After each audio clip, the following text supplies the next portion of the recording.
Today we're going to be looking at Neil Young's epic classic, Cortez the Killer, featuring a very simple chord structure over which Mr. Hall, my colleague behind the camera currently, can do twiddly-noodly bits. So first of all we'll take you through the chords.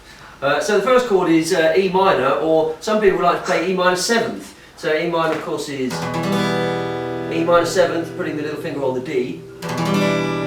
And you can alternate between the two of them really for play for effect, as they say. The next chord is D, but of course you do the D with finger lifted for a more interesting effect as well. So literally just the D, but take the middle finger off the high E string. Follow that up by an A minor 7. And then you can continue with the A minor 7 for extra emphasis. You slide it up to, I've no idea what it's called, it's probably still an A minor 7, but you slide the index finger up to the 3rd fret and then the other two on the 5th fret, thus. Put them all together, you get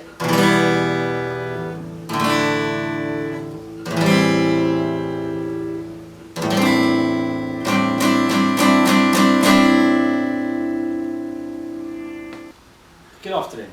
In order to play the twiddly bits in Cortez the Killer, we're going to use the pentatonic blues scale. Can't actually remember what position this is, but obviously it's in the key of E. So you can play this particular scale in a couple of positions relevant to Cortez. So start with open E, G,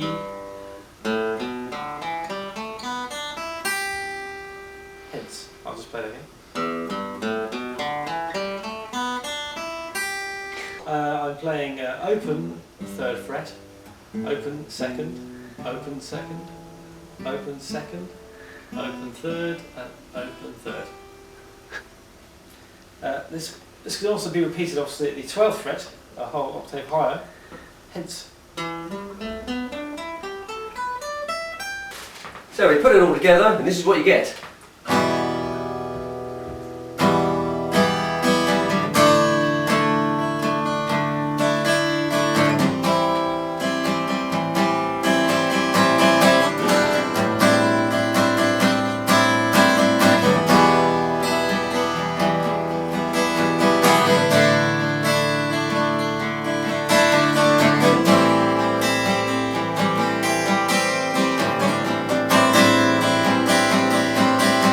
Came dancing across the water with his galleons and guns,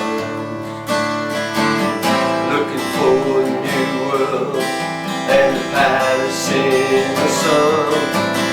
On the shore lay Montezuma with his coca leaves and pearls.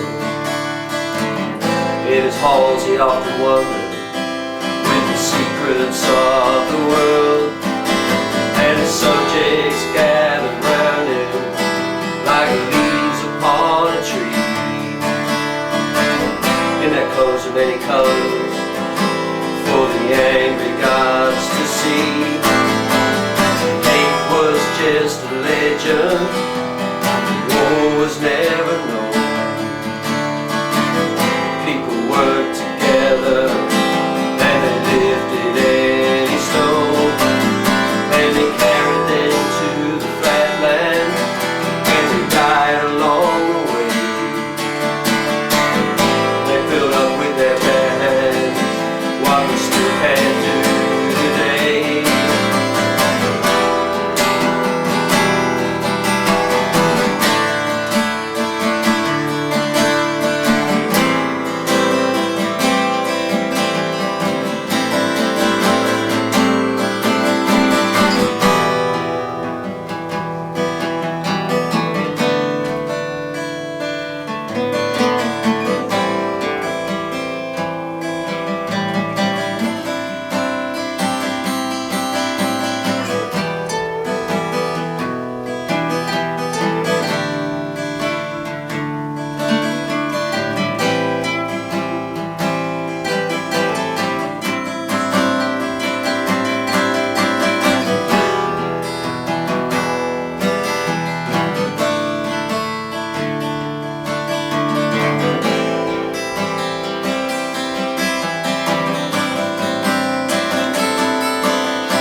living there.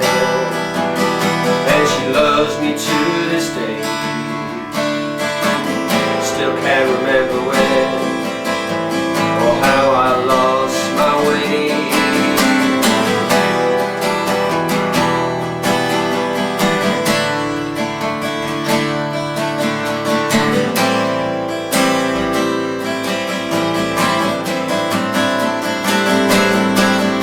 You came dancing across the water, Cortez, Cortez, what a killer.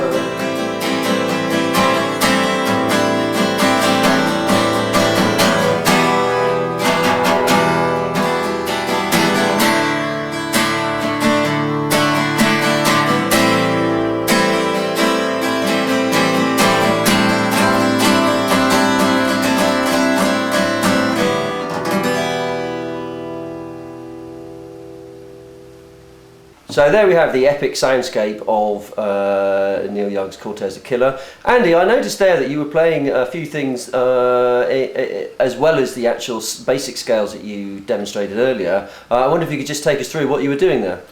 Yes, that's true, Rick.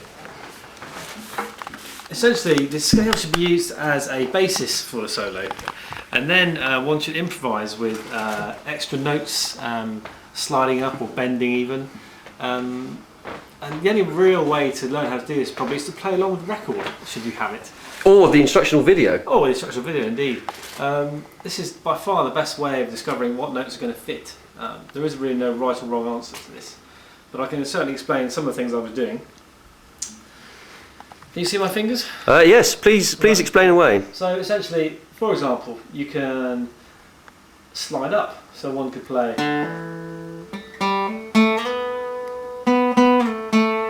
One slide down. One could hammer on.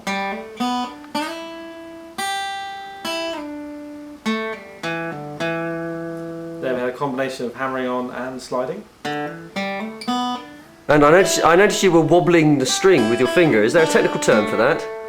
That's called vibrato. Oh. And it provides quite an interesting aural effect. Indeed.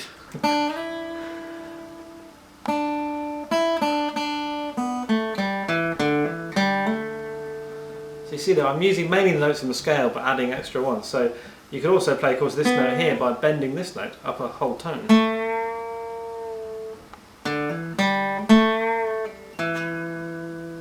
If we now move to the higher position, more commonly associated with soloing,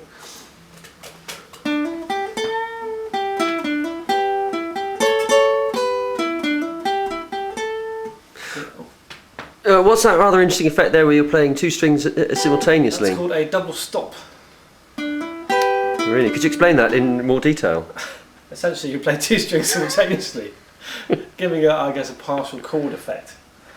But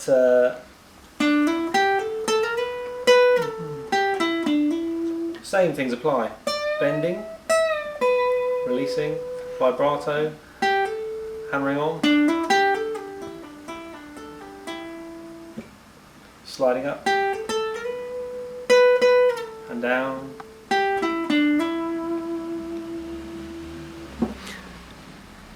So there you have it. Enjoy.